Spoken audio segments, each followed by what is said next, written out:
Three of my favorite shows you guys have ties to: Burn Notice, Justified, and of course Supernatural. First one I like is for Rob there. What was it like for you working with Jeffrey and Method Man on your episode of Burn Notice? I really liked you on that. That was great, man. That was such a good experience. It was a great role. You know, guest star roles is hit and miss if you get a good one. This is what to be the bad guy, really fun to see teeth into. And I worked with Jeffrey once before on the show that I was on called Threshold. He had a bad guest star on that show. So then to go guest star on his show was it was a riot. He really treated me real well because he knew me before. And funny enough, I had also worked with Method Man before. We developed a script together before that, so he knew me too. So it was like I knew those boys already. And yeah, Method Man is great. I got a picture of me and Method Man up in Rich in my office that I saw because it's Method Man. Why did I never hear this story? Yeah. The first concert I ever went to was Wu-Tang. Yeah. I'm a big Method Man. Yeah. So I gather now. Yeah. I was on the development of How High. No way! Yeah. So Method Man and Red Man. That's awesome. So Method Man's like, oh, I was his dog. Yeah, so we, my dog. Yeah, so we totally hung out in Miami. It was just great fun. Thanks for asking. It was a good memory. Thank you, I appreciate it. It kind of ties into my next question I'm just going to call you Jed, man. You'll always be Jed to me. And Helen, what did she do to you? I know, man. Another bad call. It's a Justified reference.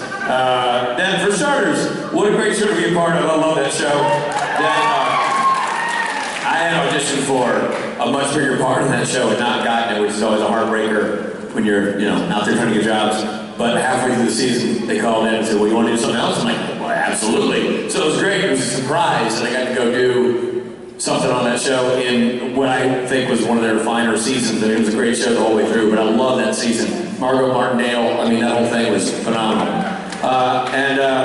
Jed was not a bright man, I was going to say. Anybody who follows Vicky through the gates of hell is not the sharpest tool with Jed. So I apologize to Aunt Helen, wherever she is, for shooting her. But it was a bad move. If I could take back every pellet, I would, but here we are. But thanks for watching the show. And thank you very much. Appreciate it. All right. Hi, my name's Kaylin. I wanted to ask Rod, alternate Michael had mentioned that God had left his universe and came to our universe. And I was wondering, has Chuck left our universe and moved on to another universe? Before I'm going to leave you trying to think about that, because I got to point out one of my favorite Robisms. Cool. I'm deaf as a doornail, so I can't hear anything. Rob has to translate a lot of these questions for me. But I got the fancy earpieces in. I got both of them in so we can hear everything. Rob, he hears better. He has one in. He's cool. Like, see one. Gum, I got you. Timmy, I got you. The second you said alternate universe, he's like, oh shit, it's getting serious. He pops in that second earpiece. He's like, I better put it down. I'm like, oh crap. I better dial this in. I totally saw you doing that. That's funny. So true, too. Your question is a good one. And so, what you're saying is that someone had a theory that God was in an alternate universe? Alternate Michael had mentioned that God has left his universe, came to our universe. Right. I believe is what. Yes. Right. I was asking if while we haven't seen Chuck again, has he left our universe?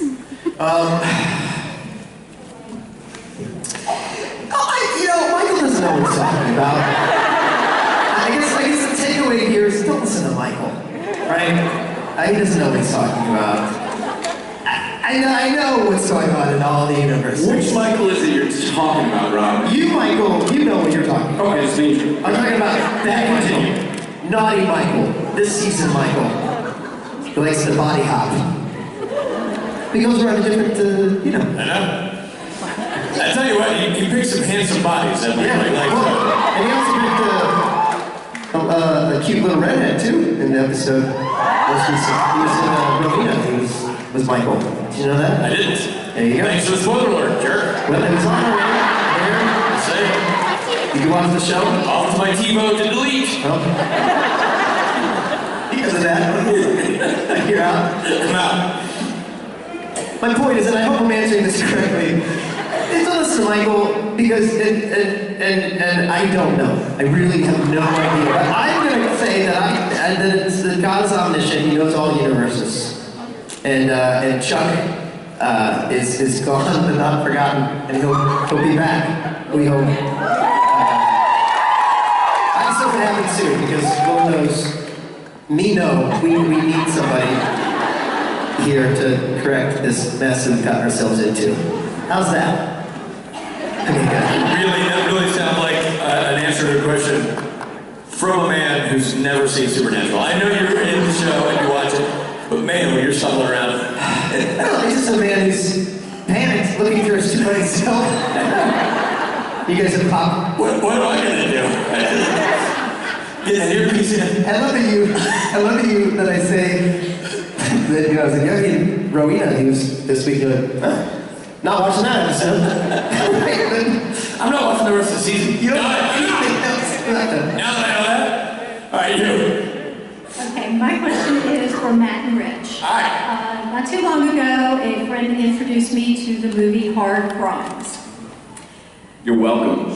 Yeah. So, Matt, what was that like? And Rich, what was that like being killed by Matt? Well, this is pre-Mama Bear Matt experiment, so I'll leave Matt to answer the majority of this. You know, I knew this guy Lee. He's a great writer. He wrote this concept and said, "Do you think you can play an over-the-top cop that gets an erection for crime?" And I said, "That sounds fun. Let's do that." And you know, we made this ridiculous short film of a cop that takes life serious and gets an erection for crime. And Rich plays a supervillain of the San Fernando Valley, which those of you who don't know is a small section of Southern California that has no supervillains. Rich did an amazing job. Lee and I were actually talking about that the other day.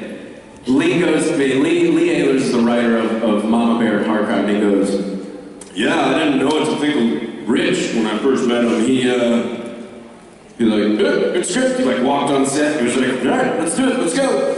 And like we got the scene, and he literally like rises into the scene, like he's like, ah, like he's like into it, and then just spews off like 6 or 7 pages of like the perfect comedic supervillain comedy you could ever see. And Lee was like, "From that moment, just let him do his thing on. Yeah, I just know he's good at doing his thing." And that movie I'm super proud of, despite my erection in all the scenes.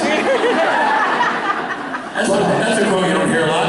Yeah. It was, I got there that morning and they were like, I was like, "So how are we going about this whole fake erection thing where you have $6,000 to make 15 pages of a movie in 2 weeks?" And he's like, "Well, I picked this up for you." And he grabs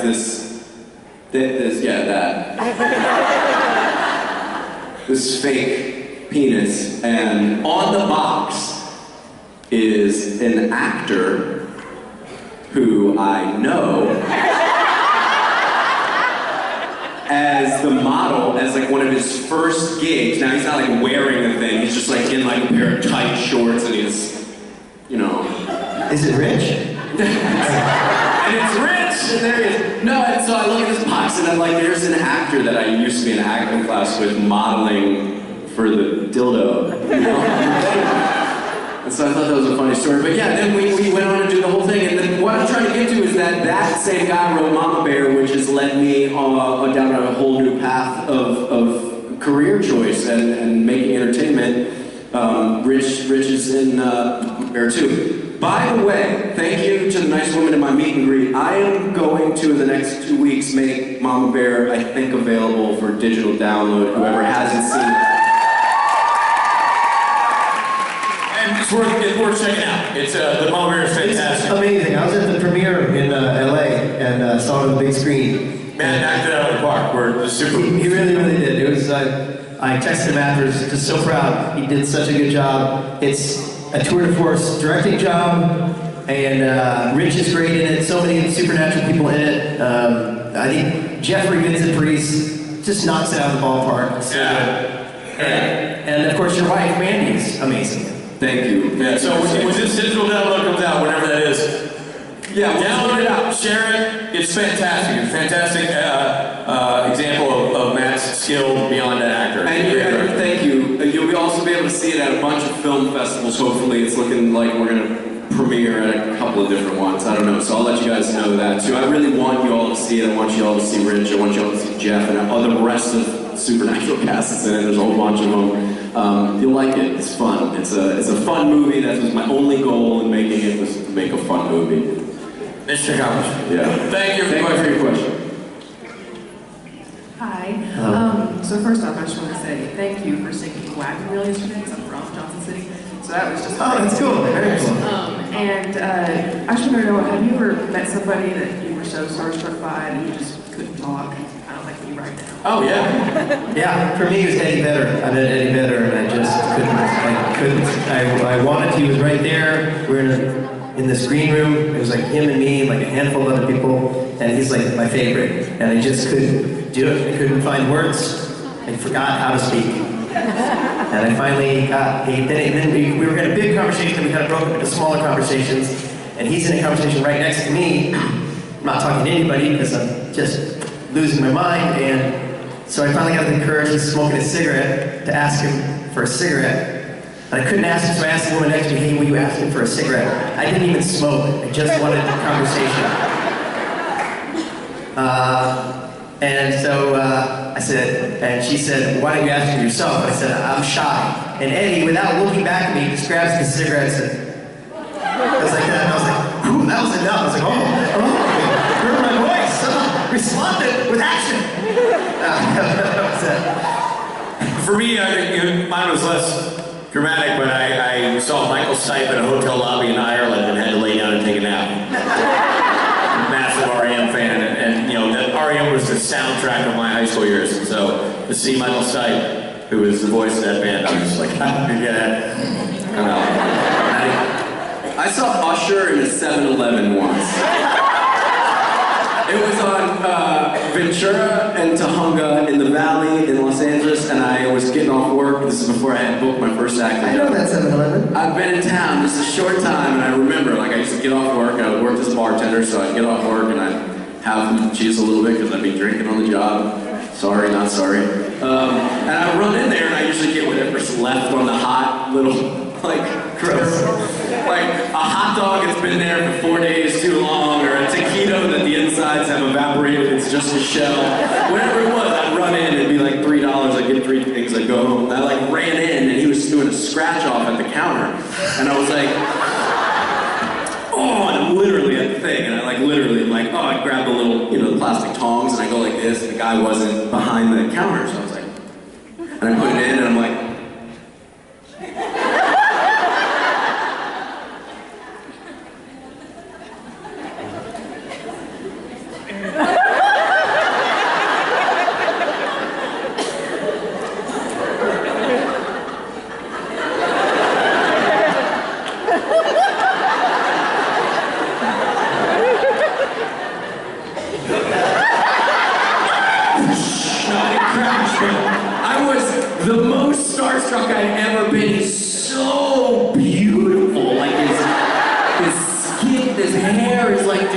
it's like drawn on, it's the perfect shape. I remember his smell was like, big red, huh? And this is the same face I had the whole time as I walked out, creepily fantasizing about my obsession with Usher. And that was like at the time, like, he had like a movie out, and like, and he's doing a scratcher? Yeah, man. Hey, dude, you never know. Hey, man. What you mean? Maybe you can finally be Usher's lucky day.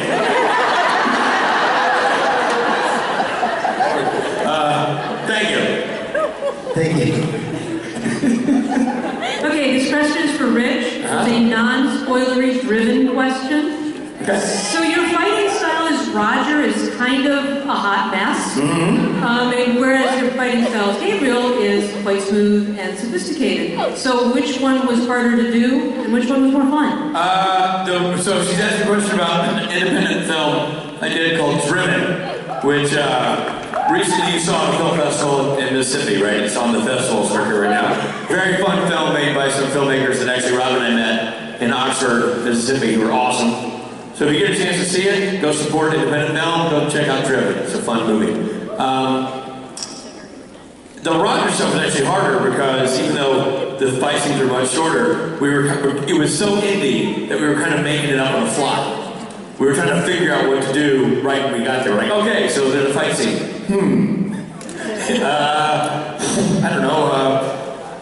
You tackle me and I'll get up and we'll do a hit and I'll throw a powder in your face and I'll run. So it was a little more challenging in not prepping, you know, sort of, which also I think made it work and made it sort of the energy, you know, effective for the scenes it was supposed to be, but it made it was a different kind of stress than trying to execute the ballet of a choreographed fight. It was like, not choreographed. And choreography, the one thing you get with choreography, even if it's complicated, is it's rehearsed and typically safer because everybody knows what they're doing. When you're just kind of winging it, and you're like, I don't know, hit it with the car, we'll see what happens. There's an X factor like, man, I hope I don't die. Jeez, yeah. Or hope he didn't connect to my face, yeah, or something. But everybody was super great and fun involved in that production, and we all walked away uninjured. But that made it a little bit more challenging. That was my question. I was going to say that hurt. Yeah, no, we did all right. We did okay. But that's surprising to me because I rehearsed in Mama Bear. My wife and Adam Fergus have a fight scene that's like a minute and a half long. Dude, that's a different animal than these No, I know, but what I'm saying is we rehearsed every day for 10 days, 2 hours a day, and Adam Fergus split his forehead open and Mandy broke a rib in her chest. In 4 different takes. But that is a dramatic fight scene. That's like a Tony Scott fight. These are like almost comedic conflicts. You know, they're almost like, you know, they are fights, but they're more comedic in nature, and they're very brief because the way the director did it was clever, because you obviously couldn't afford to do the big fight scenes. Like, he'd be arriving at the end of the fight. Like, it's like you turn around and they're just finishing up the scrap or whatever. It was very well done, but it was clever the way he pulled it off. Anyway, thank you for going to see the movie, and thanks for the question. How are you? The question is for Rich. I'm asking this question for my best friend, Rain. She says since she's not really good at telling people, you know, they have to listen to a certain album, she wants to know if there's one that you always recommend or insist they listen to. Can you say, listen to what? Album. An album you would recommend that someone listens to. Oh, man. You know what album I'm listening to right now, and I know you like it as well, because we talked about it, is that Sufjan Stevens album. Sufjan Stevens, and what's the name of that act? The new one? No, the one with Bilal Lake on it. That's a newer one. Yeah, but that's B-side. Hold on, I'm looking at my phone. Entertainment. I'm still stuck on Greta Van Fleet. That one's just like, yeah, it's got that like Mama's Jam thing for me, where it's like, and I don't get to turn that off till the end. And that's like, yeah, I know your friend didn't ask us, but I really would recommend this album by these 3 women who are all amazing singer-songwriters that got together to make an album, and they call themselves Boy Genius. But they're 3 singer-songwriters, Boy Genius. It's all one word, Boy Genius. Look that up. It's like, it's a short album. It's like 7 songs, but they're all just beautiful. I'm kind of obsessed with that and with those 3 women. And he's going to look at the name of this Sufjan Stevens album. All right, here it is. There it is. It's The Greatest Gift. It's like B-sides and stuff from Sufjan Stevens. Sufjan Stevens, The Greatest Gift. It's a really good album. He has another album called Come On Feel the Illinois, which is really... That's really good. I got that one got the intel on that from you. He's great. So that's the answer. Thank you.